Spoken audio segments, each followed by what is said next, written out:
میں ایک سند یافتہ بد کردار عورت ہوں۔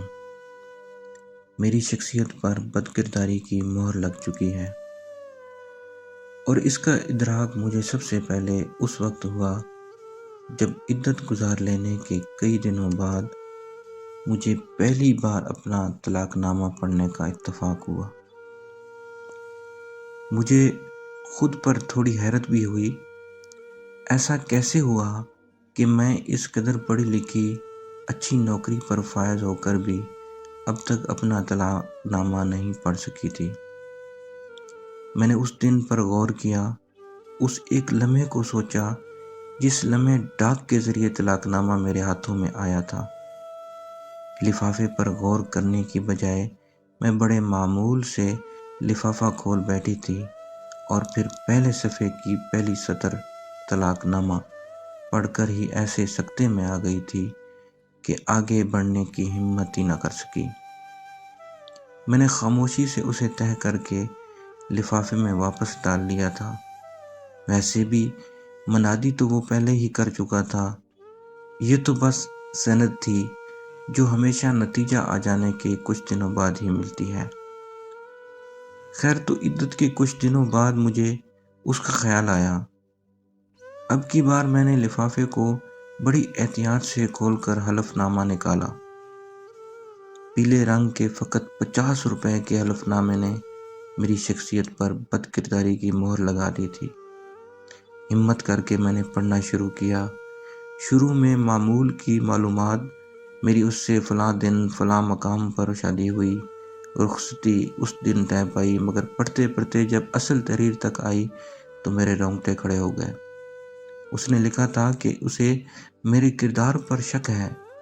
اس نے مجھے کئی بار غیر مردوں کے ساتھ غیر اخلاقی حرکت کرتے پایا، کئی بار ٹوکنے پر بھی، کیونکہ میں نے اپنے رویوں پر نظر ثانی نہیں کی، وہ مجھے آزاد کر رہا ہے۔ عدت گزار لینے کے بعد میں جیسے چاہوں، جس طرح چاہوں زندگی گزارنے کی اہل ہوں۔ ختم شد۔ میں ایک بار پھر سکتے میں آ گئی۔ اس نے کیسا کاروبار کیا ہے، طلاق دے کر مجھے خود پر ہی نہیں دنیا کے تمام مردوں کے لیے حرام کر دیا ہے۔ میں نے جان پہچان کے ایک بڑے ریٹائرڈ وکیل صاحب سے رجوع کیا۔ میں تحریر کو بدلنا چاہتی ہوں، کیا یہ ممکن ہے؟ بھلا یہ کیا سوال ہے؟ وہ حیران رہ گئے۔ گلا کھنگار کر انہوں نے مجھ سے طلاق نامہ دیکھنے کی خواہش ظاہر کی۔ پڑھتے ہوئے ان کے چہرے کے تاثرات سپاٹ تھے، مگر جب پڑھ چکے تو مسکرا گئے۔ یہ کوئی بہت ہی اعلیٰ قسم کا غیرت مند مرد لگتا ہے، ان کے منہ سے بے ساختہ نکلا۔ اور وکیل جس نے یہ طلاق نامہ حلف نامے پر تحریر کرایا ہے وہ؟ میں بھی پوچھنے سے باز نہ آئی۔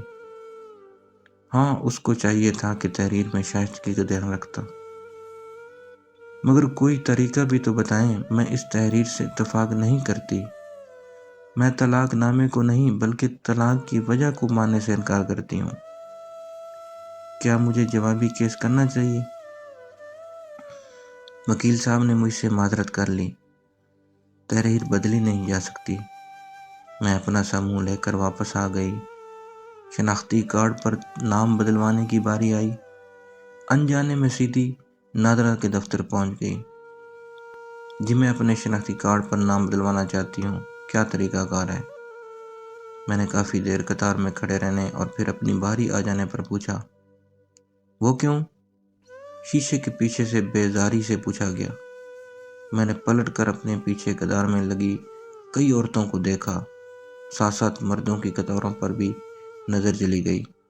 قطار میں لگے سارے ہی کوئی مصروفیت نہ ہونے کے باعث میرے جواب کے بڑے انہماک سے منتظر تھے۔ جی، وہ اصل میں یوں ہے کہ مجھے اپنے خاوند کا نام بدل کر والد کا نام شناختی کارڈ میں واپس ڈلوانا ہے۔ محترمہ، یہ کوئی موبائل کا ایزی لوڈ نہیں ہے کہ جتنا جیسے دل ہوا کروا لیا، آپ وجہ بتائیں۔ بیزاری میں جھنجھلاہٹ نمایاں ہو گئی۔ میں نے پھر پیچھے دیکھا، گہری سانس لی۔ مجھے طلاق ہو گئی ہے، اس لیے۔ طلاق نامہ دکھائیں۔ ایک ہاتھ شیشے سے باہر آیا۔ میں نے تھوڑے تذبذب کے بعد طلاق نامہ پکڑا دیا۔ پہلی سطر ہی واضح اعلان کر رہی تھی کہ یہ کیا ہے، مگر اندر بیٹھا شخص بڑی دل جمی سے حلف نامہ پڑھنے لگا۔ میں اس کی نظروں کا تعاقب کرتی رہی، چند معمول کی سطریں اور پھر وہی دھماکہ خیز مواد، جس تک آتے آتے اس کی دلچسپی بڑھتی نظر آئی۔ اس نے کن اکھیوں سے 2-4 بار مجھے دیکھا، طنزیہ مسکرایا بھی، اور پھر حلف نامہ مجھے واپس پکڑاتا بولا، پہلے تو آپ کو اسے یونین کونسل سے رجسٹر کروانا ہوگا۔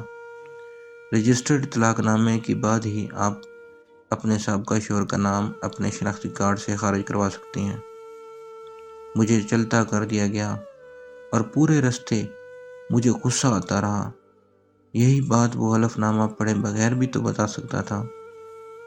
جب یہ بات طے تھی کہ سب سے پہلے مجھے یونین کونسل سے رجسٹرڈ طلاق نامہ لانا ہے، تو اسے کیا حق پہنچتا تھا کہ میرے اس قدر ذاتی کاغذ کو دل جمی سے پڑھے کہ جیسے میں جھوٹ بول رہی ہوں۔ آخر وہ اس کاغذ میں کون سی کمی، کون سی غلطی نکالنا چاہتا تھا، جبکہ اس کا کام ہی رجسٹرڈ طلاق نامے کے بعد شروع ہونا تھا۔ اب پتہ نہیں میرے کردار کے بارے میں کیا کیا سوچتا ہوگا، کیا معلوم کھانے کے وقفے میں اپنے کولیگز کو کیا بتاتا پھرے۔ کرتا رہے جو کرنا ہے، میں کون سا اس کے پاس روز روز آؤں گی۔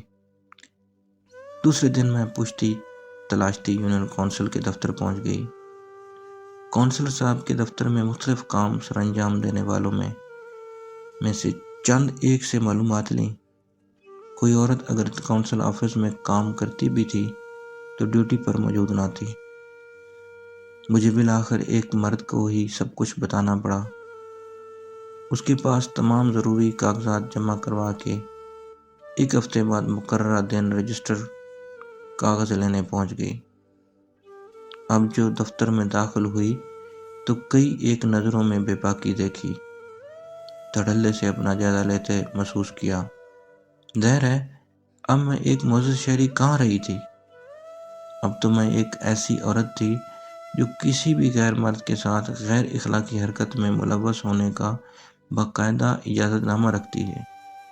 میں نے خود کو دلاسا دیا، یہ مستقل بات نہیں، ایک بار شناختی کارڈ بدل جائے تو پھر میں زندگی بھر کے لیے آزاد ہو جاؤں گی۔ بہرحال رجسٹرڈ حلف نامہ لے کر واپس نادرہ کے آفس آ گئی۔ اب کی بار شیشے کے پیچھے کوئی اور بیٹھا ہوا تھا۔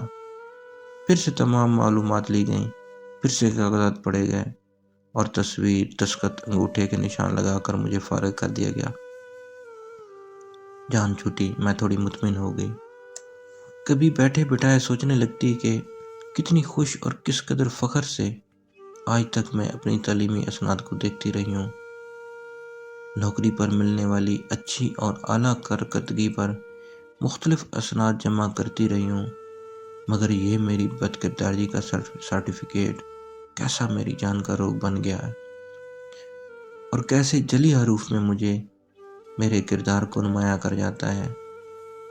چھپائے نہیں چھپتا، بتائے نہیں بن پڑتا، یہ کس قدر کمزور کر دینے والی سند ہے، زچ کر دینے والی، اچانک سے بہت ہی کم تر بنا دینے والی سند۔ چلو جو ہوا سو ہوا، اب تو خیر ہے، میں سوچ کر جیسے خود کو بہلاتی۔ مگر خیر کے دن تھوڑی نکلے۔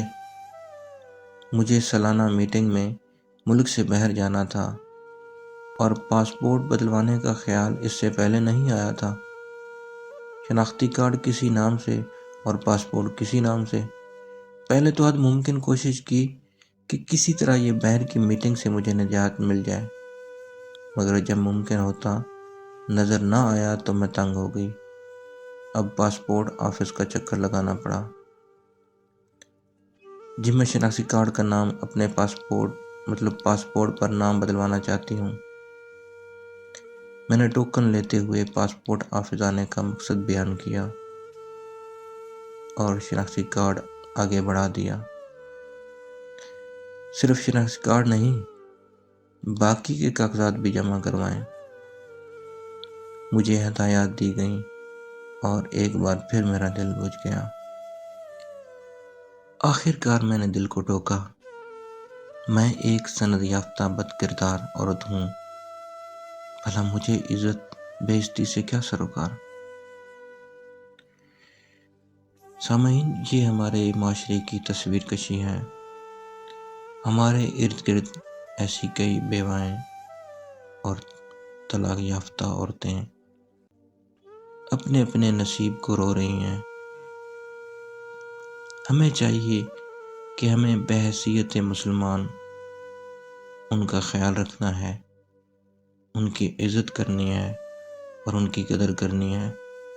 اللہ پاک ہم سب کو اسلام کے طور طریقوں پر چلنے اور عورت کے مقام اور مرتبے کی قدر کرنے کی توفیق عطا فرمائے، آمین۔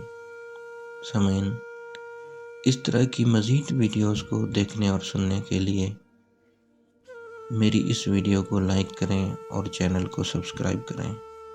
بہت شکریہ۔